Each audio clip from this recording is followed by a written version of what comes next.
Yo, what's up mga pamangkin, Tito Shernan once again. At meron tayong gagawing reaction video today. Marami nagre-request sa akin nito. At chinek ko, wala naman siya sa Spotify o anumang platform na pwedeng i-claim itong video ko. Sayang kasi, kaya hindi ako nakakagawa ng iba ng reaction video. Kasi, kiniklaim na. So, mangyari yung mga ads ng video na gagawa ko sana, i-claim nung may-ari ng kanta. Ito kay Tony, wala namang claim. Chinek ko. Kaya pwede pa. Yun, kaya yung mga magpapagawa ng reaction video, sabihin nyo sa mga idol nyo, i-whitelist ako para magawa ko yung kanta nila. Anyway, eto, Tony Fowler, Marie Fowler, Sus. Ang title nito, medyo, ano bang tawag dito? May nagsabi ko sa akin na gawan ko daw na reaction video at medyo kontrobersya ba to? Hindi ko alam kung ano. Pero wag na natin patagalin to. Meron na siyang 1.5 million. Wow! 6 days pa lang. Ang laking pera na yan. Parang mga nasa ano na yan. Ano na yan? Mga $2,000 na yan. No? Panis! Pero yan, maraming salamat sa Pubo. Yun, no? Pubo. At sa mga gustong sumalang sa Pulo, mag-message lang kayo sa Pulo. At sa November 18, meron kaming gaganapin na Armageddon 3 at kasabay niya ng titulo 2023 Finals. Yeah, ang mananalo dyan ay magkakamit ng 20 million pesos.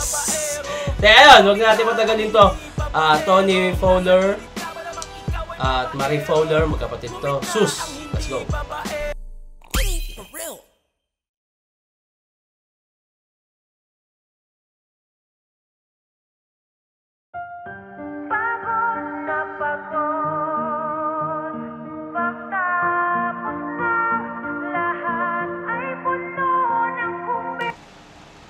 Parang may bakat yung ano parang may bumakat.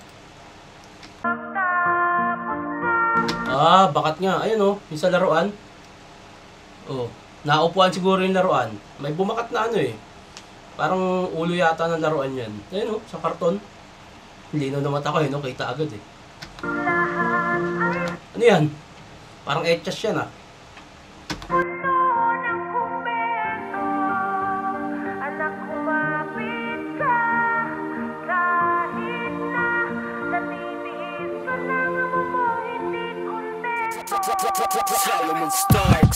Kinantot ng pangako, bigla kang nawala. Ano nangyari boy, sa ibang puki napunta?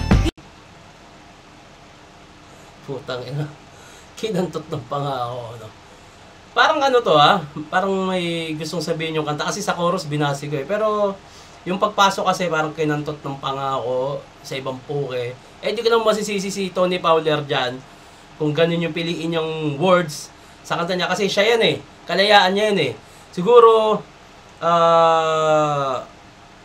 ang mali lang sa social media kasi may mga batang nakikinig kay Tony at hindi niya maaawat yun. Kahit ultimo magulang, hindi mapipigilan ng magulang yun na, anak, huwag kayong makinig ng kanta ni Tony Fowler.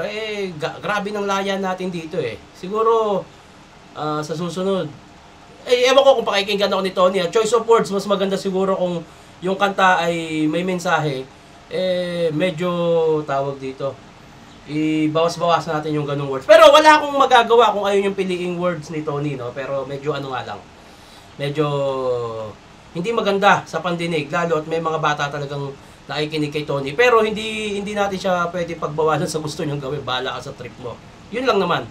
Hindi ko na malayan na meron ng tumubo. Wala na tong atrasan pero di pwedeng sumuko. Alam ko na alam mo bakit di ba halata. Siyam na buwan kung dinala, ba't gawang kamuka? Siyam na buwan dinala, ikaw ang kamuka. Puta kita, parang sinusumbatan yung yung lalaki Bakit? Ang magagawa natin dyan kung kamukha kami ng mga anak namin, di ba? Pinaglihan nyo kami, nagalit kayo sa amin Imbis na magalit kayo sa sarili nyo sa mga buntis para hindi maging kamuka ng tatay yung anak. Huwag kayong magalit sa asawa nyo lalaki. Magalit kayo sa sarili nyo, pagalitan nyo sarili nyo para sarili nyo yung pinaglilihan nyo. Puro trabaho, sakripisyo ang dala-dala. Wala man lamang amusta kahit na sino pa. Di ko to ginusto, pakiramdam palaging kapos. Responsibilidad mo kailangan to pang inimos. Anak. So parang ang kantang to ay parang tungkol sa single mom. Kasi single mom siya no? Parang, kailangan ko pa manlimos. Although, maraming ganun talaga.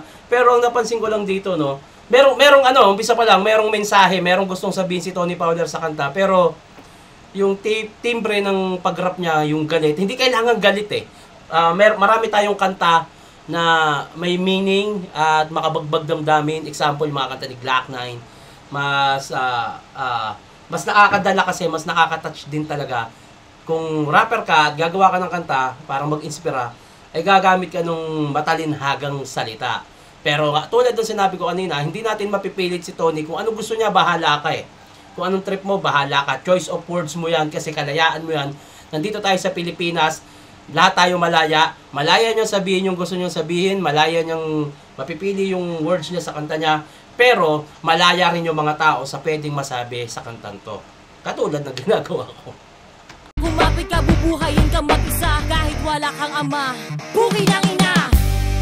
Kahit wala kang ama, buki ng ina! So yun lang, napansin ko talaga yung timbre ng pag-rap niya. Hindi kailangan ganun. Kung merong gusto kang mensahe, hindi kailangan laging galit. Hindi kailangan ng galit ka, hindi kailangan magsalita ka ng ganito. Pero nagiging totoo lang siya ng way niya, ng pagkantang yan.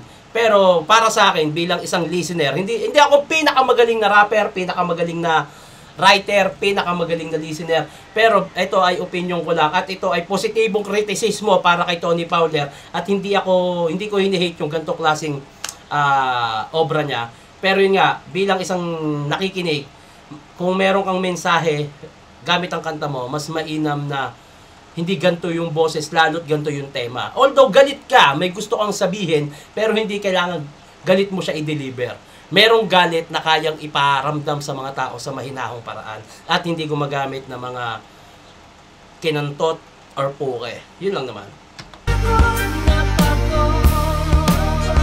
Props sa music video, yung lighting, coloring, editing, maganda at gets ko. Yung first verse niya, naghihirap siya, nagle-labor, wala siyang katulong, given, kitang-kita, na single mom siya, walang tumulong, napakaganda. Swak na swak para sa first verse niya, okay?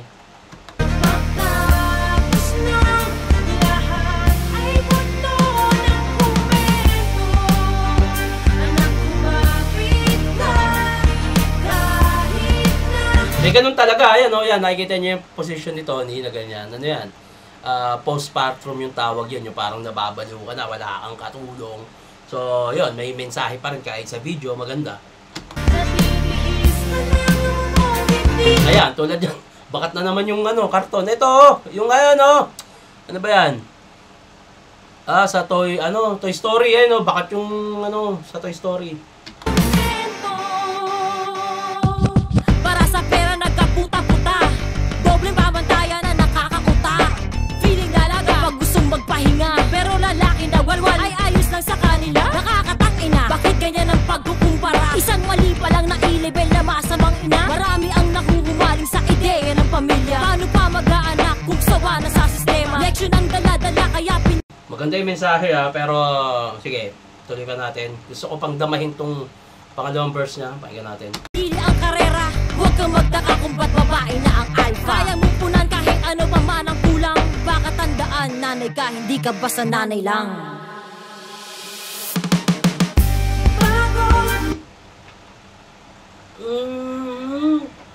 Para sa akin, yung gantong, sa second verse niya, yung kabuuan ng music video para sa akin. Kasi meron siyang gustong sabihin eh. Pero hindi kasi bagay yung napili niyang concept para sa music video. Siguro itong circus na to para sa anak niya, parang ganun.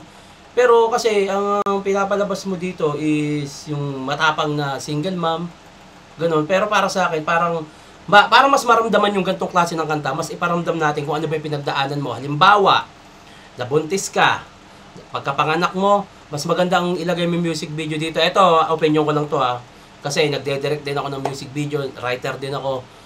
Mas maganda para sa akin kung ang gagawin mo dito sa music video mo, yung pagkatapos mo mga anak, nagtrabaho ka, tulad kanina, parang may sinabi pa siya, nagkaputa-puta, parang nagbenta ng aliw, nagbenta ng laman. Siguro para sa akin, mas maganda kung ang music video nito, para mas touching yung ibase natin sa mga single mom na parang buhayin yung magulang, ay pinili nila yung landas na taliwas sa gusto nila. Halimbawa, parang naging pawok. Mas maganda kung ipakita natin dito na nagtrabaho sa bar yung babae, binabayaran siya ng lalaki, nagagalaw siya ng kung sino-sino, pero hindi niya yung gusto. Pag uwi niya, dala niya na yung pera, pero malungkot siya.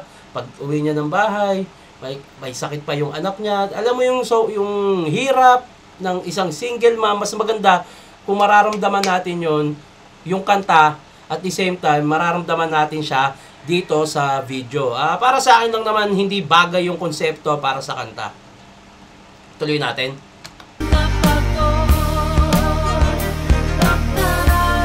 Parang si Aura yun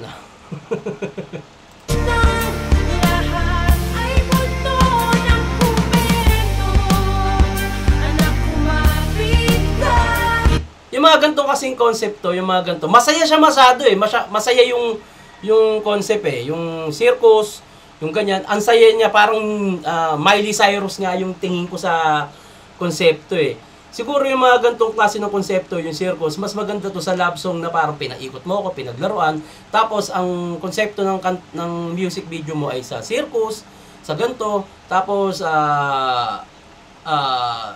iko-connecta mo sa kanta. Mas maganda kasi kung bagay yung kanta at bagay yung konsepto ng video. Tingin ko yung gantong video yung sa circus, mas maganda to sa love song na pinaikot ka ng babae, nung tao. So hindi ko talaga nararamdaman, ito base lang sa sarili kong pananaw to, hindi ko nararamdaman yung konsepto sa kanta. Although meron siya sigurong gusto sabihin na ang circus ay para sa bata, sa anak niya. Roller coaster yung nakita ko, taas baba yung buhay, pero yun nga, meron pang mas bagay na music video para sa kantang to, which is yung panoorin yung ibang kanta ni Glock 9,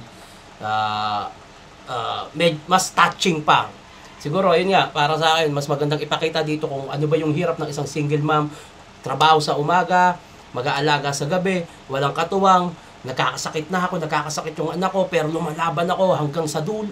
Pagdating ng dulo, napagdaanan mo lahat at successful yung anak mo. Graduate yung anak ko. Nagawa ko to sa sarili kong sikap. Mas maganda kung ganun yung konsepto ng video at hindi itong circus. Wala tayong magagawa. Gusto nila yan. Ito ay opinion ko lang.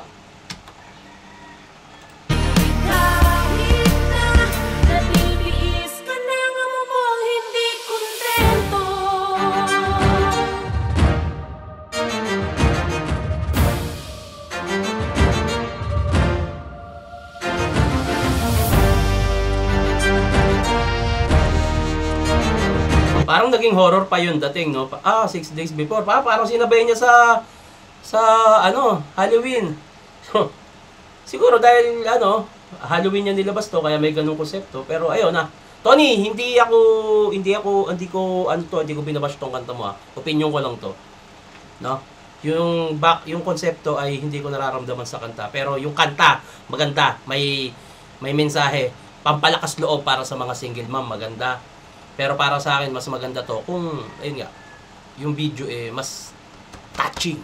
Parang ABS-CBN na teleserye, parang gano'n.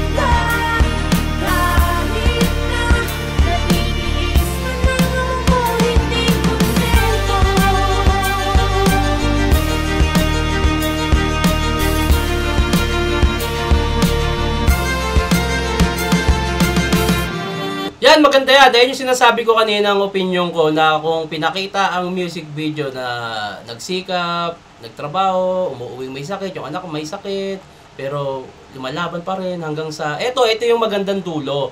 Na nakita mo yung anak mo na naging successful dahil sa paghihirap mo. Although nakita natin sa video na umiiyak siya, nasasaktan, pero hindi ko nga nararamdaman dahil dun sa circus, may mga paaboy pa, may mga paapoy.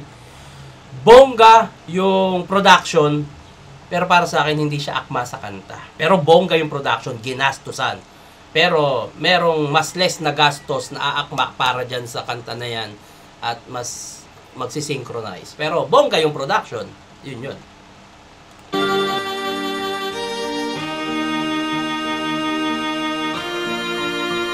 Natitiis ka lang mo, walang sustento.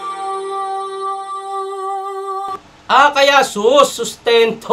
Okay, kala ko parang ay sustento, yung pala yun.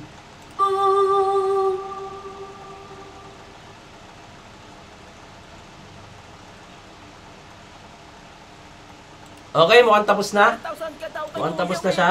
Pero ayun, opinion ko lang naman yun, Tony ha. Hindi ko hinihate yung kanta mo. Maganda yung mensahe actually. Pampalakas ng loob ng mga single mom na lumalaban sa buhay. Pero yun nga, mas maganda sana kung